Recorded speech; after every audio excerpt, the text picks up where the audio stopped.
4년 전 레바논의 베이루트 항구에서 엄청난 굉음과 함께 폭발이 발생해 세계를 놀라게 했던 사건이 있었죠. 당시 질산암모늄을 가득 실은 선박이 폭발하는 참사로 100명 이상이 사망했는데요. 이 사고에서 터진 양의 무려 7배에 달하는 질산암모늄을 실은 선박이 현재 유럽의 여러 항구로부터 입항을 거부당한 뒤 영국 근해에서 행선지를 정하지 못하고 있는 상태로 알려졌습니다. 26일 BBC는 이날 오전 켄트 해안 부근에 질산암모늄 약 2만 톤을 실은 선박이 바다 위를 떠돌고 있다고 보도했습니다. 해당 선박은 몰타 회사인 루비 엔터프라이즈가 소유한 선박으로 지난 7월 러시아 북부 칸달락샤 항구에서 출발해 영국 해안 근처에서 난감한 상황입니다. 이 선박은 러시아 항구를 떠난 직후 폭풍을 만나 잠시 좌초됐다는 보고가 접수됐었는데요.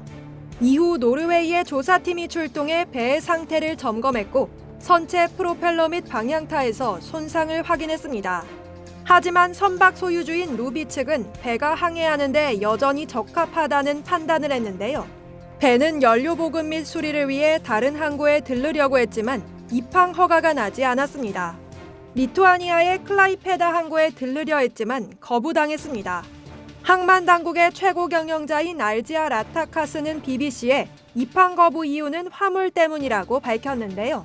선박이 싣고 있는 질산암모늄은 주로 비료 원료로 쓰이는데 특정 물질과 반응하면 대형 폭발로 이어질 위험이 있는 물질이죠.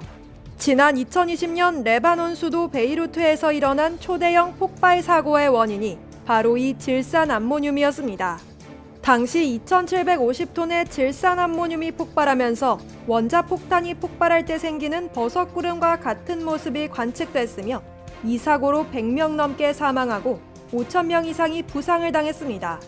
항구 창고에 보관돼 있던 질산암모늄이 원인 불명의 폭발을 일으킨 건데요. 당시 자료화면에 따르면 수백 미터 떨어진 건물에서도 그 위력을 실감할 수 있을 정도였죠. 이번에 영국 해협을 지나갈 루비의 선박은 베이루트 폭발을 일으킨 질산암모늄의 7배에 달하는 양을 싣기 때문에 주변 국가가 입항을 꺼리는 건 물론 긴장하며 동향을 예의주시하고 있습니다. 영국 런던대 화학과 교수 안드레아 셀라는 신중함은 이해하지만 베이루트와 비슷한 재난이 발생할 가능성은 상대적으로 낮을 것이라면서 선상에 화재가 발생하지 않는 한 폭발 위험은 낮다고 전했습니다. 다만 셀라 교수는 배를 수리하는 과정에서 용접이 화재 위험을 크게 높일 수 있다면서 어떻게 수리할지가 관건이라고 덧붙였습니다.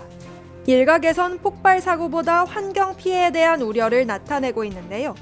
국제무역현장연구소의 마르코 포로지오네 사무총장은 질산암모늄이 배 밖으로 새어나와 바다를 오염시키는 등 잠재적인 환경 피해가 있을 수 있다고 지적했습니다.